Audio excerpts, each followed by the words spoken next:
Вот таким парк отдыха Эжвы будет в перспективе. Новая концепция предполагает полукруглую форму площадью 86 тысяч квадратных метров.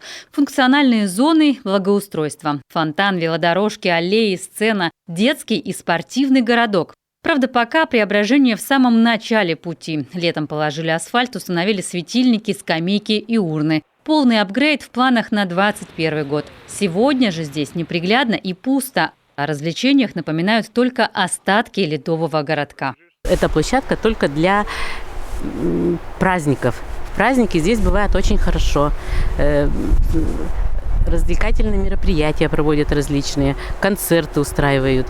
Самые активные посетители парка – родители с детьми. Местная площадка, правда, маловато, говорят, не хватает на всех малышей. А еще ее не очищают от снега. Поверхность утрамбована естественным путем. Часть детских сооружений потеряла свой функционал. А еще это небезопасно. Ну вот смотрите, наглядный пример. Ребенка надо поддерживать, чтобы сесть на качельку. То есть вот эта вот рытвина сделана детьми, то есть ихними ногами, а не то, что там органы, которые чистят, занимаются этим. То есть это не сделано. Вот эта вот карусель, которая рассчитана как вращающийся элемент, развлекательный для детей, ну, в данный момент это просто, не знаю, скамейка, у которой покатый склон, где ребенок легко может упасть. И возьмите любой снаряд. Вот, смотрите, насколько глубоко здесь снег.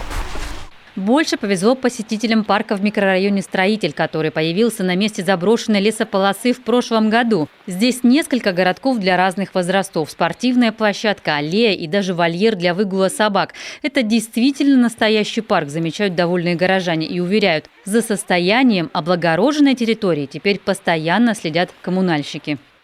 Вон даже песочком посыпали, все окей. Рады, что нам сделали такую прелесть ходить вот по дорожке такой. Вечерами гуляют, бегают, спортсмены, вон, пожалуйста, занимайтесь, все условия. И чистят хорошо, даже трактор приезжает. Надеюсь, что сохранится все в целости и сохранности, никто ничего не сломает. Подростки бывают разные, тут школы и так далее.